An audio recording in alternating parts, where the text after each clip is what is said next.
S, Rangitaranga ಇಂದಿಗೆ ಪ್ರದರ್ಶನ ಕಂಡು, ಅದು ಅದ್ಭುತ ಪ್ರದರ್ಶನ ಕಂಡು 10 ವರ್ಷ ಆಯಿತು. ಈಗ ಮತ್ತೆ ರಿಲೀಸ್ ಆಗ್ತಾ ಇದೆ. ಇದಕ್ಕೆ ಸಂಬಂಧಪಟ್ಟಂತೆ ಮಾತಾಡೋಕ್ಕೆ ಸ್ವತಃ ಆ ಚಿತ್ರದ ನಿರ್ದೇಶಕ, ಖ್ಯಾತ ನಿರ್ದೇಶಕ ಅನೂಪ್ ಭಂಡಾರಿ ಅವರು ನಮ್ಮ ಜೊತೆ ಇದ್ದಾರೆ. ಮಾತಾಡಿಸ್ತಾ ಹೋಗೋಣ. ಸರ್, ಎಷ್ಟು ಖುಷಿ ಇದೆ, ಯಾಕಂದರೆ ಅದೇ ಮೊದಲನೇ ಬಾರಿಗೆ ನಿರ್ದೇಶನ ಮಾಡ್ತಕ್ಕಂಥ ಸಿನಿಮಾ ಈಗ ಅದ್ಭುತ ಪ್ರದರ್ಶನ ಕಂಡು ಈಗ ಮತ್ತೆ ರಿಲೀಸ್ ಆಗ್ತಾ ಇದೆ. ಎಷ್ಟು ಮಟ್ಟಿಗೆ ಖುಷಿ ಇದೆ ಸರ್? ತುಂಬಾ ಖುಷಿ ಇದೆ. ನಾವು ಅಂದ್ಕೊಂಡು ಇರಲಿಲ್ಲ ಈ ಮಟ್ಟಕ್ಕೆ ಚಿತ್ರ ಯಶಸ್ವಿ ಆಗುತ್ತೆ ಅಂತ. ಬಟ್ ಎಲ್ಲ ಚಾಲೆಂಜಸ್ ಮಧ್ಯ ಜನ ಸಪೋರ್ಟ್ ಮಾಡಿ, ಮಾಧ್ಯಮದವ್ರು ಸಪೋರ್ಟ್ ಮಾಡಿ ಇವತ್ತಿಗೆ 10 ವರ್ಷ ಆದ್ರೂ ಅದೇ ಫ್ರೆಶ್ನೆಸ್ ಉಳಿದಿದೆ. ಇವಾಗ ಟ್ರೇಲರ್ ನೋಡಿದಾಗ್ಲೂ ಎಲ್ಲರೂ ಒಂದು ಯುನಾನಿಮಸ್ ಆಗಿ ಪಾಸಿಟಿವ್ ರೆಸ್ಪಾನ್ಸ್ ಬಂತು. ಸೊ 10 ವರ್ಷ ಆದಮೇಲೂ ಆ ಮ್ಯಾಜಿಕ್ ಕಮ್ಮಿ ಆಗಿಲ್ಲ. ಆ್ಯಂಡ್ ಜನರದ್ದು ರೆಸ್ಪಾನ್ಸು ಅಷ್ಟೇ. ಇವತ್ತಿಗೂ ಎಲ್ಲೇ ಯಾರೇ ಸಿಕ್ಕಿದ್ರೂ ನನ್ನ ಬೇರೆ ಸಿನಿಮಾಗಳ ಬಗ್ಗೆನೂ ಮಾತಾಡ್ಬೋದು, ರಂಗಿತರಂಗ ಬಗ್ಗೆ ಅಂತೂ ಮಾತಾಡ್ತಾರೆ. So lot of people comments, ನಮ್ಮ ಫೇವ್ರೇಟ್ ಸಿನಿಮಾ 10 ಸಲ ನೋಡಿದ್ದೀನಿ, 20 ಸಲ ನೋಡಿದ್ದೀನಿ. ಸೊ ಇವಾಗ ಮತ್ತೆ ರಿಲೀಸ್ ಆಗ್ತದೆ, ಹೋಪ್ಫುಲಿ ಇನ್ನೊಂದು 20 ಸಲ ನೋಡ್ತಾರೆ ಅಂದ್ಕೊಂಡಿದ್ದೀನಿ. ಈ ಸಿನಿಮಾ ಸ್ಟಾರ್ಟಿಂಗ್ ಮಾಡಬೇಕಾದ್ರೆ ಸಾಕಷ್ಟು ಈ ಕಥೆನ ಬೇರೆಯವರಿಗೆ ಮಾಡಿದ್ದೆ ಅಂತ ಇಲ್ಲಿ ಪ್ರೆಸ್ ಮೀಟಲ್ಲಿ ಹೇಳ್ಕೊಂಡ್ರಿ. ಈ ಕತೆ ಯಾರಿಗೆ ಮಾಡಿದ್ರಿ? ಯಾಕಂದರೆ ಸ್ಟಾರ್ಟಿಂಗ್ ನಿರೂಪ್ ಅವರು ಈ ಕತೆಗೆ ನಾಯಕ ಆಗಿ ಒಪ್ಪಿರಲ್ಲ, ನೀವು ಯಾರಿಗಂತ ಮಾಡಿದ್ರಿ? ಇಲ್ಲ ಆ್ಯಕ್ಚುಲಿ ರಂಗಿತರಂಗ 2 ಅಂತ ಪ್ಲ್ಯಾನ್ ಮಾಡಿದ್ದು ವಿಕ್ರಾಂತ್ ರೋಣ. ಅದು ಸುದೀಪ್ ಸರ್ಗೆ ಮಾಡಿರಲಿಲ್ಲ, ಆಮೇಲೆ ಸುದೀಪ್ ಸರ್ಗೆ ನರೇಟ್ ಮಾಡಿದ್ದು ಅಂತ ಹೇಳಿದ್ದು. ರಂಗಿತರಂಗ ನಿರೂಪ್ಗೆ ಅಂತಲೇ ಮಾಡಿದ್ದು. ಬಟ್ ಇನ್ ಬಿಟ್ವೀನ್ ಏನಾಯಿತು, ನಾನು ಅಣ್ಣ ಡೈರೆಕ್ಟ್ರು, ತಮ್ಮ ಹೀರೋ ಅಂತ ಹೇಳಿದಾಗ ಎಲ್ಲಿ ನಮಗೆ ಪ್ರೊಡ್ಯೂಸರ್ಸ್ ಆ ಥರ ಬರ್ತಾರಾ ಸಿನಿಮಾ ಮಾಡೋಕ್ಕೆ ಅನ್ನೋ ಒಂದು ಇದಿತ್ತು. ಆವಾಗ ನನಗೆ ನಿರೂಪ್ ರಕ್ಷಿತ್ ಅವ್ರದ್ದು ಸಿಂಪಲ್ ಆಗಿ ಒಂದು ಲವ್ ಸ್ಟೋರಿ ರಿಲೀಸ್ ಆಗಿತ್ತು. ಸೊ ನಾನು US ಅಲ್ಲಿದ್ದೆ. ಸೊ ಫೋನ್ ಮಾಡಿಬಿಟ್ಟು, ರಕ್ಷಿತ್ ಅಂತ ಒಬ್ಬರು ಹೀರೋ ಬಂದಿದ್ದಾರೆ, ನೋಡು ಇವಾಗ ಸುಮ್ಮನೆ ನನ್ನ ಹೀರೋ ಮಾಡ್ತೀನಿ ಅಂತ ನೀನು ಹೇಳಿದ್ರೆ ನಿನಗೆ ಸಿನಿಮಾ ಮುಂದಕ್ಕೆ ಹೋಗದೇ ಇರ್ಬೋದು. ಸೊ ಅವ್ರನ್ನ ಅಪ್ರೋಚ್ ಮಾಡಿ ನೋಡು ಅಂತ. ನಾನು ರಕ್ಷಿತ್ಗೆ ಆ್ಯಕ್ಚುಲಿ ಒಂದು ಮೆಸೇಜ್ ಹಾಕ್ತೆ ಫೇಸ್ಬುಕ್ಕಲ್ಲಿ. ಸೊ ಒಂದು ಸಿನಾಪ್ಸಿಸ್ ಕಳಿಸ್ಬಿಟ್ಟು ಅವ್ರು ಇಮಿಡಿಯೇಟ್ ರೆಸ್ಪಾಂಡ್ ಕೂಡ ಮಾಡಿದ್ರು. ನನ್ನ ಶಾರ್ಟ್ ಫಿಲ್ಮ್ ಲಿಂಕು ಕಳಿಸಿದ್ದೆ. ಅವ್ರು ತುಂಬ ಇಷ್ಟ ಆಗ್ಬಿಟ್ಟು, ಇಲ್ಲ ನಾವು ಮಾತಾಡೋಣ ಹಾಗೆ ಹೇಗೆ ಅಂತ. ಬಟ್ ನನಗೆ ಮಳೆಗಾಲದಲ್ಲಿ ಶೂಟ್ ಮಾಡಬೇಕಿತ್ತು, 2013 ಸಮಯಧೈರ್ಯ. ಸೊ ಅವಾಗ ರಕ್ಷಿತ್ ಹೇಳಿದೆ, ಈ ಟೈಮಲ್ಲಿ ಮಾಡಬೇಕು ಅಂತಿದ್ದೀನಿ ಅಂತ. ಬಟ್ ಅದೇ ಟೈಮಲ್ಲಿ ಅವ್ರದ್ದು ಉಳಿದವ್ರ ಕಣ್ಣಂತೆ ಶೂಟಿಂಗ್ ಇತ್ತು. ಸೊ ಆ ಟೈಮ್ ಅಂದರೆ ನನಗೆ ಕಷ್ಟ ಆಗುತ್ತೆ ಅಂತ ಹೇಳಿದ್ರು. ಸೊ ಅವಾಗ ಓಕೆ, ಅಲ್ಲಿ ಗೆಟ್ ಬ್ಯಾಕ್ ಟು ಅಂತ ಹೇಳ್ಬಿಟ್ಟು ದೆನ್ ಅಷ್ಟರಲ್ಲಿ ಪ್ರಕಾಶ್ ಅವರು ನಿರೂಪ್ನ ಒಂದು TV ಸೀರಿಯಲಲ್ಲಿ ಚಿಕ್ಕ ಗೆಸ್ಟ್ ರೋಲ್ ಮಾಡಿದ್ದ. ಅದನ್ನು ನೋಡಿ ಅವನ ಜೊತೆ ಸಿನಿಮಾ ಮಾಡಬೇಕು ಅಂತ ಬಂದರು. ಅಲ್ಲಿಂದ ನನಗೆ ಕನೆಕ್ಟ್ ಆಯಿತು. ಸೊ ಹಾಗೆ ರಂಗಿತರಂಗ ಸ್ಟಾರ್ಟ್ ಆಗಿದ್ದು. ಸೊ ಫಸ್ಟ್ ಚಾಯ್ಸ್ ನಿರೂಪೇ ಇದ್ದಿದ್ದು. ಬಟ್ ಇನ್ ಬಿಟ್ವೀನ್ ರಕ್ಷಿತ್ ಜೊತೆ ಮಾಡೋ ಒಂದು ಡಿಸ್ಕಷನ್ ಆಯಿತು. ಬಟ್ ಬಿಕಾಸ್ ಆಫ್ ಅವರ ಕಮಿಟ್ಮೆಂಟಿಂದಾಗ ಅದು ಮುಂದಕ್ಕೆ ಹೋಗಲಿಲ್ಲ. ಆಮೇಲೆ ಗುಡ್ಡದ ಭೂತ ಅನ್ನೋದನ್ನು ಪ್ರಕಾಶ್ ಅವರು ಸೀರಿಯಲಲ್ಲಿ ಆಲ್ರೆಡಿ ಒಂದು ಬೇರೆ ರೀತಿಯಲ್ಲಿ ತೋರಿಸ್ತಾ ಇದ್ರು. ಅದನ್ನು ನ್ಯೂ ಟೆಕ್ನಾಲಜಿ ಆ್ಯಡ್ ಮಾಡಿ ಈ ಗುಡ್ಡದ ಭೂತನ ಬೇರೆ ರೀತಿಯಾಗಿ ನೀವು ತೋರಿಸಿದ್ರಿ. ಈ ಕತೆ ಹುಟ್ಟಿದ್ದು ಹೇಗೆ ಸರ್? ಸೊ ನಾನು ಪುತ್ತೂರವನಾಗಿರೋದ್ರಿಂದ ಚಿಕ್ಕವನಿದ್ದಾಗ ಈ ಭೂತಕೋಲ, ಯಕ್ಷಗಾನ ಇದನ್ನೆಲ್ಲ ತುಂಬ ನೋಡ್ತಾ ಇದ್ವಿ. ಆಮೇಲೆ ನಾವು ಮೈಸೂರಲ್ಲಿದ್ದಿದ್ದು. ಮೈಸೂರಿಂದ ಪುತ್ತೂರಿಗೆ ಹೋಗಬೇಕಾದ್ರೆ ಮಡಿಕೇರಿ ಥ್ರೂ ಆ ಮಳೆಯಲ್ಲಿ ಆ ಡ್ರೈವ್ ಎಲ್ಲ ಇತ್ತಲ್ಲ. ಸೊ ಇದು ಯಾವಾಗಲೂ ನನ್ನ ತಲೆಯಲ್ಲಿ ಫ್ರೆಶ್ ಆಗಿರ್ತಾಯಿತ್ತು.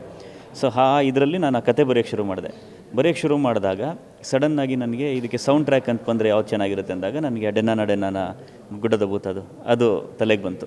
ಸೊ ತಲೆಗೆ ಬಂದಾಗ ಹಾಡು ಹಾಕ್ತೀನಿ ಅಂತ ಹೇಳಿದ್ರೆ, ನೀವು ಊರನ್ನ ಕಮರೊಟ್ಟು ಅಂತ ಕರಿಬೋದಲ್ಲ. ಬಿಕಾಸ್ ನನಗೆ ಸೀರಿಯಲ್ದು ಕೆಲವು ಬೇಗ ಪ್ರಕಾಶ್ ಅವರು ಫಸ್ಟ್ ಬರೋದು ಇದೆಲ್ಲ ನೆನಪಿತ್ತು ಅಷ್ಟೇ. ಬಟ್ ಸೀರಿಯಲ್ ಅಷ್ಟಾಗಿ ನೆನಪಿರಲಿಲ್ಲ ನನಗೆ. But title song and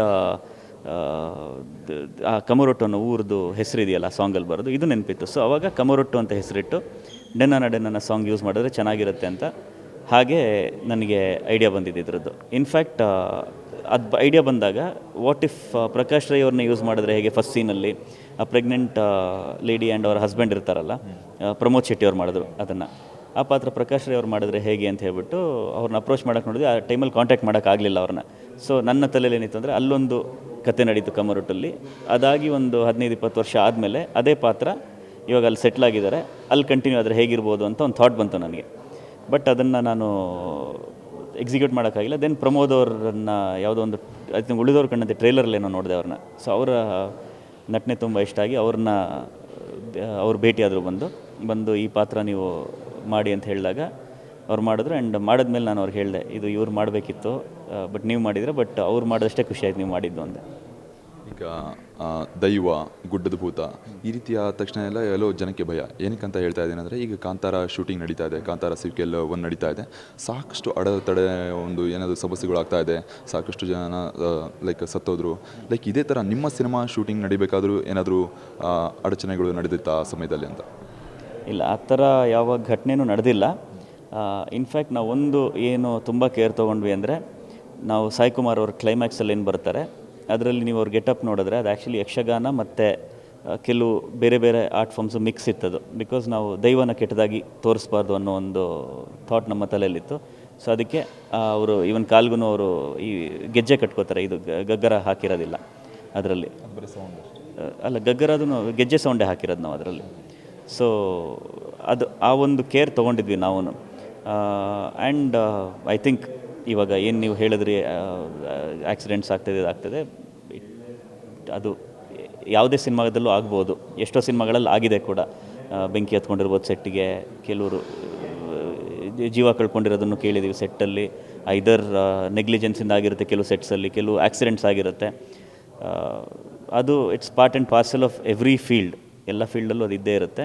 because ಇವಾಗ ನೀವು ಕಾಂತಾರದ್ದು ಹೇಳಿದ್ರಿ, ಅದು ತುಂಬ ದೊಡ್ಡ ಮಟ್ಟದಲ್ಲಿ ಯಶಸ್ಸು ಕಂಡಿದೆ. ಇವಾಗ ಅದು ಪಾರ್ಟ್ 2 ಆಗಿರೋದ್ರಿಂದ ಎಲ್ಲರ ಕಣ್ಣು ಅದ್ರ ಮೇಲೆ ಇದ್ದೇ ಇರುತ್ತೆ. ಸೊ ಏನೋ ಒಂದು ವಿಷಯ ನಡೆದಾಗಲೂ ಅದು ತುಂಬ ದೊಡ್ಡ ವಿಷಯ ಆಗುತ್ತೆ. ಬಟ್ ಐ ಆಮ್ ಶ್ಯೂರ್ ಅದನ್ನೆಲ್ಲ ಓವರ್ಕಮ್ ಮಾಡಿ ಅವರು ತುಂಬ ಒಂದು ದೊಡ್ಡ ಮಟ್ಟದ ಇನ್ನೊಂದು ಯಶಸ್ಸನ್ನು ಕಾಣ್ತಾರೆ ಅಂತ ನಂಬಿದ್ದೀನಿ. ಸಾಯಿ ಕುಮಾರ್ ಅವ್ರನ್ನ ಬಿಫೋರ್ ಕಾಂತಾರ ಜನ ಬೇರೆ ರೀತಿಯೇ ನೋಡಿರ್ತಾರೆ, ಆದರೆ ಇಲ್ಲಿ ಬೇರೆ ಪಾತ್ರದ ಮೂಲಕ ನೀವು ಪರಿಚಯ ಮಾಡಿಸ್ತೀರಾ. ಈ ಹೇಗೆ ಬಂತು ಸರ್ ಈ ಥಾಟು, ಸಾಯಿ ಕುಮಾರ್ ಅವ್ರನ್ನ ಇದೇ ಪಾತ್ರ ಕೊಡಬೇಕು ಅಂತ? ನಾನು ಆ ಪಾತ್ರಕ್ಕೆ ಯಾರು ಮಾಡಬೇಕು ಅಂತ ಯೋಚನೆ ಮಾಡಿದೆ. ತುಂಬ ಆಲ್ಮೋಸ್ಟ್ ಒಂದು 2-3 ತಿಂಗಳು ಯೋಚನೆ ಮಾಡಿ ಗೂಗಲಲ್ಲಿ ಅಕಸ್ಮಾತಾಗಿ ಅವ್ರ ಫೋಟೋ ಕಾಣಿಸ್ತು ನನಗೆ. ನೋಡಿದ ತಕ್ಷಣ ಸಾಯಿ ಕುಮಾರ್ ಸರೇ ಬೆಸ್ಟ್ ಇದಕ್ಕೆ ಅಂತ. ಬಿಕಾಸ್ ನಾನು ಸಾಯಿ ಕುಮಾರ್ ಅವ್ರನ್ನ ಇದಕ್ಕೆ ತಲೆಯಲ್ಲಿ ಯೋಚನೆ ಮಾಡಿರಲಿಲ್ಲ. ಬಟ್ ಆ ಫೋಟೋ ನೋಡಿದಾಗ ಇವ್ರು ಮಾಡಿದ್ರೆ ತುಂಬ ಚೆನ್ನಾಗಿರುತ್ತಲ್ಲ, ಇವ್ರು ಈ ಥರ ಮಾಡಿಲ್ಲ ಒಂದು. ಎರಡನೇದು, ಅವ್ರಿಗಿರೋ ಟ್ಯಾಲೆಂಟಿಗೆ ಇದನ್ನು ಅವ್ರು ನೆಕ್ಸ್ಟ್ ಲೆವೆಲ್ ತೊಗೊಂಡೋಗ್ತಾರೆ ಅನ್ನೋದು ಗೊತ್ತಿತ್ತು. ಸೊ ಆ ಒಂದು ಯೋಚನೆಯಲ್ಲಿ ಅವ್ರನ್ನ ಅಪ್ರೋಚ್ ಮಾಡಿದಾಗ ಇವಾಗ ಸೆಕೆಂಡ್ ಪಾಯಿಂಟ್ ಇದ್ದಿದ್ದು ಅವ್ರು ಮಾಡ್ತಾರಾ ಇಲ್ವೋ ಅಂತ. ಬಿಕಾಸ್ ಹೀರೋ ಅಲ್ಲ. ಆ್ಯಂಡ್ ಆ್ಯಕ್ಚುಲಿ ನೀವು ನೋಡಿದ್ರೆ ಸಿನಿಮಾದಲ್ಲಿ ಜಾಸ್ತಿ ಲೆಂತ್ ಇಲ್ಲ ಅವ್ರ ಕ್ಯಾರೆಕ್ಟ್ರಿಗೆ, ಬಟ್ ಇಂಪ್ಯಾಕ್ಟ್ ತುಂಬ ಇದೆ. ಬಟ್ ಅದು ಅವ್ರಿಗೆ ನಾನು ನರೇಟ್ ಮಾಡಿದಾಗ ಅರ್ಥ ಆಗುತ್ತೆ ನನಗೆ ಗೊತ್ತಿಲ್ಲ. ಬಿಕಾಸ್ ಆನ್ ಪೇಪರ್ ಇರೋದು ನನ್ನ ಬಾಯಲ್ಲಿ ಹೇಳಿದಾಗ ಬೇರೆ ಥರ ಅನ್ಸುತ್ತೆ. ನೀವು ಸಿನಿಮಾ ನೋಡಿದಾಗ ನಿಮ್ಗೆ ಅನಿಸ್ಬೋದು ಇಷ್ಟೆಲ್ಲ ಮಾಡಿದ್ದಾರೆ ಸಾಯಿ ಕುಮಾರ್ ಅವರು ಅಂತ. ಬಟ್ ಆನ್ ಪೇಪರ್ ಅದು ಆ ಥರ ಕಾಣೋದಿಲ್ಲ. ಸೊ ಅದನ್ನು ಅವ್ರು ಕನ್ವಿನ್ಸ್ ಮಾಡ್ಬೋದು ಅಂತ. ಬಟ್ ಅವರು ತುಂಬ ಕೇಳಿದ ತಕ್ಷಣ ತುಂಬ ಖುಷಿಯಾಗಿ, ಅದರಲ್ಲೇನು ಅದು ಇದು ಏನೂ ಬಂದೇ ಇಲ್ಲ, ಕೇಳಿದ ತಕ್ಷಣ ಮಾಡೋಣ ಇದನ್ನು ಅಂತ ಅಲ್ಲೇ ಒಪ್ಪಿಗೆ ಕೊಟ್ಟರು. And of course rest is history. ಇನ್ನೊಂದೇನೆಂದರೆ, ಈ ಸಿನಿಮಾ ಬಾಹುಬಲಿ ಅಂದರೆ CVKL 1 ಬಂದಾಗ ತುಂಬ ಅಂದರೆ ಒಳ್ಳೆ ಪ್ರದರ್ಶನ ಕಾಣ್ತಾ ಇರುತ್ತೆ. ಅದೇ ಸಂದರ್ಭದಲ್ಲಿ ನಿಮ್ಮ ಸಿನಿಮಾ ಕೂಡ ಏನೋ ತೆರೆಗೆ ಬಂತು. ಆ ಸಿನಿಮಾ ಜೊತೆ ಏನೋ ಸೆಣಸಾಟ ಆಡಿ ಒಂದು ಒಳ್ಳೆ ಅದ್ಭುತ ಪ್ರದರ್ಶನ ಕಾಣಿತು. ಅದಕ್ಕೆ ಮುಖ್ಯ ಬೆನ್ನೆಲುಬಾಗಿ ಸಾಯಿ ಕುಮಾರ್ ಅವರು ಅಂತ ಈಗ ಪ್ರೆಸ್ ಮೀಟಲ್ಲಿ ಹೇಳ್ಕೊಂಡ್ರಿ. ಯಾವ ರೀತಿ ಆಯ್ತು ಸರ್ ಇದು, ಏನೆಲ್ಲ ಹೆಲ್ಪ್ ಮಾಡಿದ್ರು ಅವರು ಅಂತ? ಸೊ ಅದೇ ನಮ್ಮ ಸಿನಿಮಾ ರಿಲೀಸ್ ಆಗಿ 1 ವಾರದಲ್ಲಿ ಬಾಹುಬಲಿ ಬಂತು. ಅದಾಗಿನೂ ಐ ಥಿಂಕ್ ಬಜರಂಗಿ ಭಾಯ್ಜಾನ್ ಬಂತು, ಶ್ರೀಮಂತುಡು ಬಂತು. ಸೊ ಶೋಸ್ ಆಲ್ವೇಸ್ ಅದೊಂದು ಪ್ರಾಬ್ಲಮ್ ಇದ್ದೇ ಇತ್ತು. ಬಟ್ ಆ ಟೈಮಲ್ಲಿ ನಾವು ಆಡಿಯನ್ಸ್ ಕಡೆಯಿಂದನೂ ತುಂಬ ಸಪೋರ್ಟ್ ಬಂತು, ಮೀಡಿಯಾ ಕಡೆಯಿಂದ ಸಪೋರ್ಟ್ ಬಂತು. ದೆನ್ ಸಾಯಿ ಕುಮಾರ್ ಅವರು ಆ ಟೈಮಲ್ಲಿ, ನಮ್ಮ ತಂದೆ ಕೂಡ ತುಂಬ ಎಲ್ಲ ರೀತಿಯಲ್ಲೂ ಟಾಪ್ ಲೆವೆಲಲ್ಲಿ ರೀಚ್ ಔಟ್ ಆಗೋಕ್ಕೆ ಟ್ರೈ ಮಾಡಿದ್ರು. ಸಾಯಿ ಕುಮಾರ್ ಅವರು ಅವಾಗ ಸಪೋರ್ಟ್ ಮಾಡಿ ಇನ್ಫಾರ್ಮೇಷನ್ ಬ್ರಾಡ್ಕಾಸ್ಟಿಂಗ್ ಮಿನಿಸ್ಟ್ರಿನ ಕಾಂಟ್ಯಾಕ್ಟ್ ಮಾಡಿ ಅಂತ ಹೇಳ್ಬಿಟ್ಟು ಅವ್ರನ್ನ ಮೀಟ್ ಮಾಡಿ ಅವ್ರ ಥ್ರೂ ನಾವು ಸಪೋರ್ಟ್ ತೊಗೊಂಡು ಅವತ್ತಿಗೂ ನಾನು ಇವತ್ತು ನಾನು ನೆನಪಿದೆ, ನಾನು ಪ್ರೆಸ್ ಮೀಟಲ್ಲಿ ಹೇಳಿದ್ದು, ನಮಗೆ ಬಾಹುಬಲಿ ವಿರುದ್ಧ ಏನೂ ಪ್ರಾಬ್ಲಮ್ ಇಲ್ಲ, ಅವ್ರು ಚೆನ್ನಾಗಿ, ನಮಗೂ ಖುಷಿನೇ, ಅವರು ಕಷ್ಟಪಟ್ಟು ಸಿನಿಮಾ ಮಾಡಿದ್ದಾರೆ. ಬಟ್ ನಮ್ಮ ಚೆನ್ನಾಗಿ ಓಡ್ತಾ ಇರೋ ಸಿನಿಮಾನ ತೆಗೆದು ಹಾಕಬೇಡಿ ಅಂತ ಅಷ್ಟೇ ಕೇಳ್ತಾರೆ. ಅವ್ರು 100 ಥಿಯೇಟ್ರಲ್ಲಿ ಹಾಕಲಿ, 200 ಥಿಯೇಟ್ರಲ್ಲಿ ಹಾಕಲಿ, ವಿಲ್ ಬಿ ಹ್ಯಾಪಿ. ಬಟ್ ನಮ್ಮದು ಸಕ್ಸಸ್ಫುಲ್ಲಾಗಿ ಓಡ್ತಾ ಇರೋ ಥಿಯೇಟ್ರಲ್ಲಿ ತೆಗೆದು ಹಾಕಬೇಡಿ. ನಮ್ಮದೆಲ್ಲ ಚೆನ್ನಾಗಿ ಓಡ್ತಾ ಇಲ್ವಾ, ಖಂಡಿತ ತೆಗೀರಿ, ಹಾಕಿ, ನಮಗೇನು ಬೇಜಾರಿಲ್ಲ. ಬಟ್ ಓಡ್ತಾ ಇರೋ ಕಡೆ, ಬಿಕಾಸ್ ನಮ್ಮದು ಆಲ್ಮೋಸ್ಟ್ 98% ಆಕ್ಯುಪೆನ್ಸಿ ಇತ್ತು. ಫಸ್ಟು 2 ದಿನ ಮಾತ್ರ ಸ್ಲೋ ಪಿಕಪ್ ಇತ್ತು ಅಷ್ಟೇ, ಬಿಕಾಸ್ ಹೊಸಬ್ರು ಅಂತ. ಬಟ್ ಅದಾದಮೇಲೆ ಹಂಗೆ ಪಿಕಪ್ ಆಗಿ ನಿಲ್ಲೇ ಇಲ್ಲ ಅದು. ಆಲ್ಮೋಸ್ಟ್ ನಮಗೆ 365 ಡೇಸನ್ನು ತುಂಬ ಚೆನ್ನಾಗಿ ಹೋಯಿತು. Specially I still remember 15th ವೀಕಲ್ಲಿ ಇನ್ನೂ ತುಂಬ ಥಿಯೇಟರ್ಸಲ್ಲಿತ್ತು, ಎಲ್ಲೋದ್ರೂ ಅವಾಗ್ಲೂ ಟಿಕೆಟ್ಸ್ಗೆ ಕಷ್ಟ ಆಗ್ತಾಯಿತ್ತು. ಸೊ ಆ ಥರ ಇದ್ದಿದ್ದನ್ನು ತೆಗೆದು ನೀವು ಹಾಕಬೇಡಿ ಅಂತಷ್ಟೇ ನಮ್ಮ ರಿಕ್ವೆಸ್ಟ್ ಇದ್ದಿದ್ದು. ಆ್ಯಂಡ್ ಅದನ್ನು ಎಲ್ಲರೂ ಸಪೋರ್ಟ್ ಮಾಡಿದ್ರು ಅದಕ್ಕೆ. ಆ್ಯಂಡ್ ಥಿಯೇಟರ್ ರಿಟೈನ್ ಮಾಡಿದ್ರು. ಅದಾಗಿದ್ದಕ್ಕೆ ಇವತ್ತು 10th ಇಯರ್ ಸೆಲೆಬ್ರೇಟ್ ಮಾಡ್ತಾಯಿದ್ದೀವಿ. ಎಷ್ಟು ಕಡೆ ನೀವೇ ಹೇಳ್ಕೊಂಡಿದ್ದೀರಾ. ಇನ್ನೊಂದು ಮಾತು, ಈ ವಿಕ್ರಾಂತ್ ರೋಣ ಸಿನಿಮಾದ ಕತೆ ಎಲ್ಲ ಒಂದು ಕಡೆ ಕಾಂತಾರ 2 ಆಗಬೇಕಿತ್ತು ಅಂತ ಹೇಳ್ಕೊಂಡಿದ್ದಾರೆ. ಅದನ್ನು ಕಾಂತಾರ 2 ಅಂತ ನೇಮ್ ಹಿಡಿದೆ, ಯಾಕೆ ವಿಕ್ರಾಂತ್ ರೋಣ ಅಂತ ಚೂಸ್ ಮಾಡಿದ್ರಿ? ಕಾಂತಾರ 2 ಅಂತ ಯಾಕೆ ಮಾಡಬಾರ್ದಿತ್ತು ಅಂತ? ಕಾಂತಾರ 2 ಅಂತ ಇಟ್ಟರೆ ರಿಷಬ್ ಶೆಟ್ಟಿ ಬಿಡಲ್ಲ. ಸಾರಿ, ರಂಗಿತರಂಗ 2 ಇಲ್ಲ, ರಂಗಿತರಂಗ 2 ಅಂತಲೇ ಬರೆದಿದ್ದು. ಸೊ ಬರೆದಾಗ ಹಾಗೆ ಇತ್ತು. ಬಟ್ ಸುದೀಪ್ ಸರ್ಗೆ ನರೇಟ್ ಮಾಡೋಕ್ಕೆ ಮುಂಚೆ when we had a discussion, ಎಲ್ಲರೂ ಇಲ್ಲ ಅದು ರಂಗಿತರಂಗ 2 ಅಂದರೆ ಸುದೀಪ್ ಸರ್ ಸ್ಟ್ಯಾಚರ್ಗೆ ಅದು ವರ್ಕ್ ಆಗಲ್ಲ, ನೀವು ಅವಾಗ ಫ್ಯಾಂಟಮ್ ಅಂತ ಇಟ್ಟಿದ್ದೆ. ಆಮೇಲೆ ಕ್ಯಾರೆಕ್ಟರ್ ಹೆಸರು ವಿಕ್ರಾಂತ್ ರೋಣ ಅಂತ ಇದ್ದಿದ್ದರಿಂದ ಚೇಂಜ್ ಮಾಡಿದ್ವಿ. ಸೊ ಅದೇ ವರ್ಲ್ಡಲ್ಲಿ ನಡೆಯೋ ಕತೆ, ಇಟ್ಸ್ ಅನ್ರಿಲೇಟೆಡ್ ಪ್ರೀಕ್ವಲ್, ಕಮರೊಟ್ಟಲ್ಲಿ ನಡೆಯುವಂಥ ಇನ್ನೊಂದು ಕತೆ ಅಂತ ಹೇಳ್ಬಿಟ್ಟು ಮಾಡಿದ್ದು. ಸೊ ದೆನ್ ಸುದೀಪ್ ಸರ್ ಹತ್ರ ಹೋಗೋಕ್ಕೆ ಮುಂಚೆ when we had this discussion ಎಲ್ಲರೂ ತುಂಬ ಹೇಳಿದ್ರು, ಇಲ್ಲ ಈ ಥರ ಇವ್ರಿಗೆ ಅವರ ಇಮೇಜಿಗೆ ಸೂಟ್ ಆಗೋ ಥರ ನೀವು ಸ್ವಲ್ಪ ಬದಲಾಯಿಸ್ಕೊಂಡ್ರೆ ಬೆಟ್ರ್ ಅಂತ. ಸೊ ಅದಕ್ಕೇನು ಬೇಕಿತ್ತು ಚೇಂಜಸ್ ಮಾಡಿಕೊಂಡು ಅದಾದಮೇಲೆ ನರೇಟ್ ಮಾಡಿದೆ ಅವ್ರಿಗೆ. And he was always supportive. ಅವ್ರು ನೋಡಿರಲಿಲ್ಲ ರಂಗಿತರಂಗ. ನಾನು ಹೇಳಿದಾಗ ಇಲ್ಲ that is fine, it's same world ಅಲ್ವ. ಇಟ್ ಇಸ್ ಲೈಕ್ ನಿಮ್ಮ ಬ್ಯಾಟ್ಮ್ಯಾನ್ ಆ್ಯಂಡ್ ಜೋಕರ್. ಸೊ ಜೋಕರ್ದು ಒಂದು ಸಿನಿಮಾ ಇರುತ್ತೆ, ಬ್ಯಾಟ್ಮ್ಯಾನ್ದು ಒಂದು ಸಿನಿಮಾ ಇರುತ್ತೆ, ಬ್ಯಾಟ್ಮ್ಯಾನ್ದೇ ಬೇರೆ ಬೇರೆ ಸಿನಿಮಾಗಳಿರುತ್ತೆ, ಗಾಥಮ್ ಸಿಟಿಲಿ ನಡೆಯೋದಷ್ಟೇ ಅದು. ಸೊ ಆ ಥರ ಕಮರೋಟಲ್ಲಿ ನಡೆಯೋ ಇನ್ನೊಂದು ಕತೆ ಅಂತ. So in fact if you see interval music and climax music both Rangitaranga and Vikrant Rona same music. Interval ಬ್ಲಾಕಲ್ಲೂ ಅದೇ, ಎರಡರಲ್ಲೂ ಅದೇ ಮ್ಯೂಸಿಕ್ ಪ್ಲೇ ಆಗೋದು, ಕ್ಲೈಮ್ಯಾಕ್ಸಲ್ಲೂ ಅದೇ ಪ್ಲೇ ಆಗೋದು. ಇಂಟರ್ವಲಲ್ಲಿ ಧುಮ್ ಥಾ ಧುಮ್ ಧುಮ್ ಧುಮ್ ಥಾಕ್ ಎರಡರಲ್ಲೂ ಅದೇ, ಕ್ಲೈಮ್ಯಾಕ್ಸಲ್ಲಿ ಕರ ಕರ ಕರ ಕಕ್ಕರ ಚರ್ಪ ಪಿರನಲ್ ಕುರಿ ನೆತ್ತರ ಪರ್ವ ಎರಡರಲ್ಲೂ ಅದೇ. So and even the driver if you see Pakru ಅಂತ ಯಾರು ಇರ್ತಾನೆ ಇದರಲ್ಲಿ ವಿಕ್ರಾಂತ್ ರೋಣದಲ್ಲಿ, ಅವನ ಮಗ ರಫೀಕ್, ಅವನ ಒಂದು ಸೀನಲ್ಲಿ ಬರ್ತಾನೆ ಅವನು, ಅದು ಪಿ ಟಿ ಮಾಸ್ಟರ್ ರಥದಲ್ವ ಅಂತ ಹೇಳ್ತಾನೆ, ಅವನೇ ರಂಗಿತರಂಗದ ರಫೀಕ್ ಅಂತ. ಸೊ ಆ ಕನೆಕ್ಷನ್ಸ್ ಎಲ್ಲ ಇತ್ತು. ಬಟ್ ಸಮ್ವೇರ್ ಎಸ್, ನಾವು ಆಡಿಯನ್ಸ್ಗೆ ಮೊದಲೇ ಹೇಳಿದ್ದಿದ್ರೆ ಏನು ಸಕ್ಸಸ್ ಕಂಡ್ವಿ ಅದಕ್ಕಿಂತ ಇನ್ನಷ್ಟು ದೊಡ್ಡ ಮಟ್ಟದ ಸಕ್ಸಸ್ ಕಾಣ್ಬೋದಿತ್ತು. ಎಲ್ಲೋ ಒಂದು ಕಡೆ ಮಾರ್ಕೆಟಿಂಗಲ್ಲಿ because of all the external forces where they said ಇಲ್ಲ ಸುದೀಪ್ ಸರ್ ಸಿನಿಮಾ ಅಂದರೆ ಹಿಂಗೆ ಪ್ರಮೋಟ್ ಮಾಡಬೇಕು, ಅದನ್ನ ಕಮರ್ಷಿಯಲ್ ಅಂತ ತೋರಿಸ್ಬೇಕು ಅಂತ ಅಲ್ಲಿ ನಮ್ಮ ಕಡೆಯಿಂದ ಒಂದು ಮಿಸ್ಟೇಕ್ ಆಯಿತು ಅಂತ ಖಂಡಿತ ನಾನು ಆ ಮಿಸ್ಟೇಕ್ ಒಪ್ಕೋತೀನಿ ನಾನು. ನಾವು ಇನ್ಫ್ಯಾಕ್ಟ್ ಈ ಮಾತನ್ನ ಅದಾದಮೇಲೆ ನಾನು ಕೆಲವ್ರಿಗೆ ಹೇಳಿದೆ. ಇವಾಗ ಸುದೀಪ್ ಸರ್ ಮೈ ಆಟೋಗ್ರಾಫ್ ಮಾಡಿದ್ದಾರೆ, ಮಾಣಿಕ್ಯನೂ ಮಾಡಿದ್ದಾರೆ. ಇವಾಗ ಮೈ ಆಟೋಗ್ರಾಫಲ್ಲಿ ಅವರೊಂದು ಆ್ಯಕ್ಷನ್ ಹೀರೋ ಅಲ್ಲ, ವೆರಿ ಸಾಫ್ಟ್ ಕ್ಯಾರೆಕ್ಟ್ರು, ಹೊಡೆಸ್ಕೋತಾರೆ ಇನ್ಫ್ಯಾಕ್ಟ್ ಅದರಲ್ಲಿ. ಸೊ ಆ ಸಿನಿಮಾ ಥರನೇ ಪ್ರಮೋಟ್ ಮಾಡಬೇಕು, ಈ ಸಿನಿಮಾ ಥರನೇ ಪ್ರಮೋಟ್ ಮಾಡಬೇಕು. ಮೈ ಆಟೋಗ್ರಾಫ್ನ ನಾವು ಆ್ಯಕ್ಷನ್ ಸಿನಿಮಾ ಥರ ಪ್ರಮೋಟ್ ಮಾಡಿದ್ರೆ ಜನ ಥಿಯೇಟ್ರಿಗೆ ಬಂದುಬಿಟ್ಟಿದ್ದೇನೆ ಇದು ಆ್ಯಕ್ಷನ್ ಇಲ್ಲ ಬೋರು ಅಂದ್ಬಿಡ್ತಾರೆ. ಸೊ ಆ ಒಂದು ಎಕ್ಸ್ಪೆಕ್ಟೇಷನ್ ಏನಿದೆ ಅದನ್ನು ಕರೆಕ್ಟಾಗಿ ಸೆಟ್ ಮಾಡಬೇಕು ಅಂತ. So of course Sudeep sir has always been open to ಸಿನಿಮಾಗೆ ಏನು ಬೇಕು ಆ ಥರ ಮಾಡೋಣ ಅಂತ. But when other players also get involved ಒಂದು ಸ್ವಲ್ಪ ಡಿವೇಟ್ ಆಯ್ತಲ್ಲಿ. But with BRB that is one precaution that we are taking. ನಾವು ಫಸ್ಟಿಂದಾನೆ ಸಿನಿಮಾದಲ್ಲಿ ಏನಿದೆ ಅದನ್ನೇ ತೋರಿಸೋದು, ಅದು ಬಿಟ್ಟೇನು ಬೇಡ. ಸುದೀಪ್ ಸರ್ ಅವರ BRB ಎಲ್ಲಿಗೆ ಬಂದು ನಿಂತಿದೆ ಅಂತ ಅಂದರೆ ಎಷ್ಟು ಶೆಡ್ಯೂಲ್ ಶೂಟಿಂಗ್ ನಡೆದಿದೆ? ಯಾಕಂದರೆ ಅಭಿಮಾನಿಗಳು ಕಾಯ್ತಿದ್ದಾರೆ ಸುದೀಪ್ ಸರ್ನ ನೋಡೋಕ್ಕೆ. ಎಲ್ಲಿಗೆ ಬಂದಿದೆ ಸರ್ BRB? ಈಗ ಒಂದು ಸ್ಕೆಡ್ಯೂಲ್ ಕಂಪ್ಲೀಟ್ ಆಗಿದೆ ಆ್ಯಂಡ್ ಈಗ ಒಂದು ಯುರೋಪಲ್ಲಿ ಒಂದು VFX ಶೂಟ್ ಒಂದು ಪ್ಲ್ಯಾನ್ ಆಗಿದೆ. ಸೊ ಅದರದ್ದು ವೀಸಾ ಪ್ರಾಸೆಸ್ ಎಲ್ಲ ನಡೀತದೆ. ಹೋಪ್ಫುಲಿ ಈ ಮಂತ್ ಅಥವಾ ಅಲ್ಲಿ ನೆಕ್ಸ್ಟ್ ಮಂತಲ್ಲಿ ಹೋಗ್ತಾ ಇದ್ದೀವಿ. ಆ್ಯಂಡ್ ಅದು ಬಿಟ್ಟರೆ ಆಗಸ್ಟಿಂದ ಒಂದು ದೊಡ್ಡ ಸ್ಕೆಡ್ಯೂಲ್ ಬ್ಯಾಂಗ್ಳೂರ್ ಪ್ಲ್ಯಾನ್ ಮಾಡ್ತಾ ಇದ್ದೀವಿ. So it's a slow process but ಚೆನ್ನಾಗಿ ನಡೀತದೆ. ಇಲ್ಲಿ ನಮ್ಮ ಇದು ಬೆಂಗಳೂರಲ್ಲೇ ಒಂದೇ ಕಾಂಪೌಂಡ್ನಲ್ಲಿ BRB ಮತ್ತು ಡೆವಿಲ್ ಶೂಟಿಂಗ್ ನಡೀತಾ ಇತ್ತು ಅಂತಕ್ಕಂಥ ಊಹಾಪೋಹಗಳು ಕೇಳಿ ಬಂದಿತ್ತು. ಆ ಸಂದರ್ಭದಲ್ಲಿ ಸುದೀಪ್ ಸರ್ ಡೆವಿಲ್ ಸೆಟ್ಟಿಗೆ ಹೋಗೋ ಥರ ಏನಾದರೂ ಹೋಗಿದ್ರಾ, ವಿಸಿಟ್ ಏನಾದ್ರು ಮಾಡಿದ್ರಾ, ಅಥವಾ ಏನಾದರೂ ಆ ಥರ ಕಂಡು ಬಂದಿತ್ತಾ? ಇಲ್ಲ, ಇನ್ ಜನರಲ್ ನಾವು ಶೂಟ್ ಮಾಡಬೇಕಾದ್ರೆ Sudeep sir is very because ಅವ್ರದ್ದು ಗೆಟಪ್ ಇರುತ್ತೆ, ಇನ್ನೊಂದಿರುತ್ತೆ. So he is very focused on what is doing. And ಅವರು ಒಂದು ಸಲ ಸೆಟ್ಟಿಗೆ ಬಂದರೆ ಎಲ್ಲ ಮುಗಿಸ್ಕೊಂಡೇ ವಾಪಸ್ ಹೊರಡೋದವರು.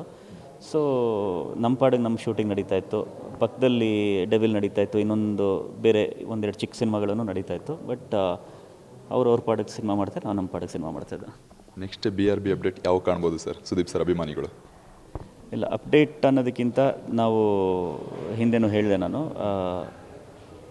ಅಪ್ಡೇಟ್ಗೆ ಟೈಮ್ ಬಂದಾಗಲೇ ಅಪ್ಡೇಟ್ ಕೊಟ್ಟರೆ ಬೆಟರ್ ಅದು. Because too many updates, too many content getting out ಎಲ್ಲೋ ಒಂದು ಕಡೆ ಸ್ಟೈಲ್ ಮಾಡಿಬಿಡುತ್ತೆ ಪ್ರಾಡಕ್ಟ್ನ.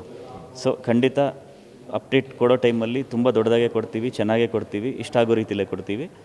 ಬಟ್ ನಮ್ಮ ಓವರಾಲ್ ಟೈಮ್ ಲೈನ್ ನೋಡಿಕೊಂಡು ಸಿನಿಮಾದು ಇವತ್ತಿಂದ ರಿಲೀಸ್ವರೆಗೆ ಏನು ಟೈಮ್ ಲೈನ್ ಇದೆ ಆ್ಯಂಡ್ ಯಾವಾಗ ಯಾವ ಪ್ರಮೋಷನಲ್ ಕಂಟೆಂಟ್ ಬಿಡಬೇಕು ಟು ಕ್ರಿಯೇಟ್ ಮ್ಯಾಕ್ಸಿಮಮ್ ಹೈಪ್, ಅದನ್ನು ಮಾಡ್ಕೊಂಡು ಹೋಗೋಣ ಅಂತ. ಇನ್ಸ್ಟೆಡ್ ಆಫ್ ಸುಮ್ಮನೆ ನಾವು ರ್ಯಾಂಡಮ್ ಆಗಿ, ಇವಾಗ ವಿಕ್ರಾಂತ್ ರೋಣದಲ್ಲಿ ನಮ್ಗೆ ಒಂದು ಸ್ಮಾಲ್ ಪ್ರಾಬ್ಲಮ್ ಆಗಿದೆ ಬಿಕಾಸ್ ಆಫ್ ಕೋವಿಡ್. 4 years ಆಯ್ತದು.